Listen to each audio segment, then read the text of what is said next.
What is up guys? Good day, I'm Sir J, and for today's vlog ay ipapakita ko sa inyo itong new earning app na natry ko. This earning app is called Fidelity. Fidelity app mga ka-JMax ay isang earning app na isa rin maganda na paglagyan ng ating investment. Bago ka mag-invest, tapusin mo muna itong video na ito kasi mayroon akong importanteng tip kung gusto mo talagang may mag-invest at saka mabawi mo agad yung ROI or return on investment mo as soon as possible. Kung gusto mong mag-register sa app na ito, click mo lang yung link na nasa baba. Ang initial investment sa earning app na ito mga ka-JMax is only 310 pesos for good sa 35 days. Per day makakakuha ka ng 124 pesos. Pero tip ko lang, kapag nag-invest ka ng 310 pesos mga ka-JMax sa unang investment mo, meron ditong pagpapilian na monthly, daily. So dito try ko sanang daily kasi para mas madali yung bawi, pero hindi siya pwede kasi kailangan mo muna mag-invest sa monthly. So dito sa monthly mga ka-JMax, pag ito yung na-pick mo, makukuha mo lang yung revenue mo after 35 days.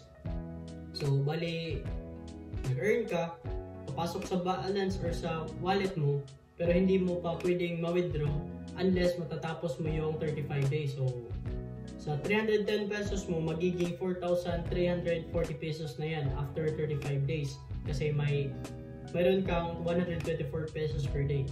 So yun yung downside na sinasabi ko, pero may solusyon dyan. Kapag naka-invest ka na ng 310 pesos tapos monthly yung na-pick mo, walang problema. Ang gagawin mo lang, mag-recharge ka ulit ng 310 pesos or mas maganda yung 1.3, pero kung wala kang budget, yung 310 pesos lang, pwede ka nang makapag-invest sa daily kasi naka-invest ka na sa monthly. So i-pick mo lang yung daily investment for 5 days, magkakaroon ka ng 150.4 pesos per day.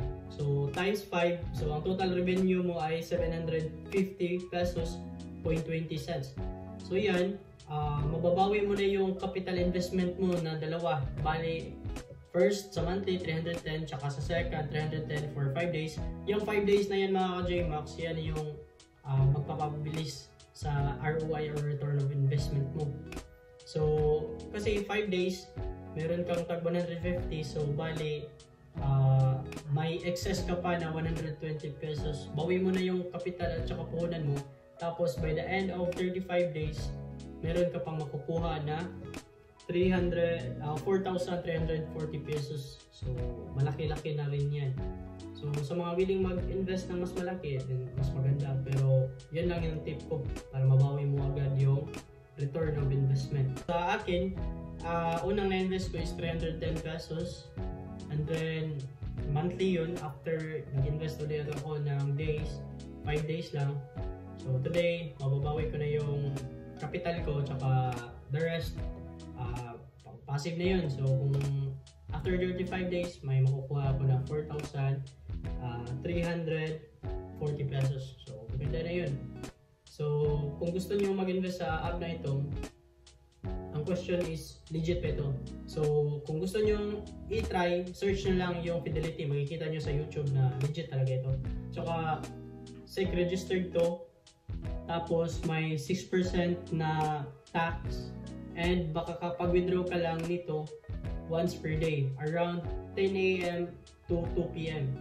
So hindi katulad ng Micron na bigla nang nawala kasi only yung withdrawal, minimum withdrawal nun 100 lang. So napaka questionable. Sa research na ginawa ko, registered naman siya sa SEC katulad ng SAO. So yun lang mga JMax, and sa mga ganitong klaseng investment or mga earning app, invest what you can afford to lose lang yan. Huwag po natin invest yung mga pera natin na hindi natin kayang mawala kasi hindi guaranteed. Okay? So kung gusto mo mag-invest na safe talaga, is mag-invest ka sa mga bagay like mayroon talagang actual product na nakikita mo. For example, itong clothing. So kung gusto mo nito, bili ka na. Ito kagaya itong clothing. So For example, ito yung ang capital ko is 150.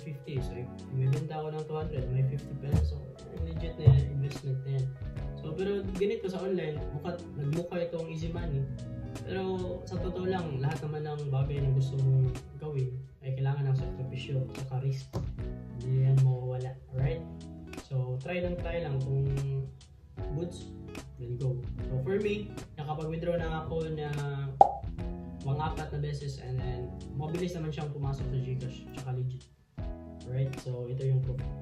So that's it mga ka-JMax, thank you so much for watching, and if nakatulong tong video na ito, kindly subscribe and it will help a lot sa channel ko.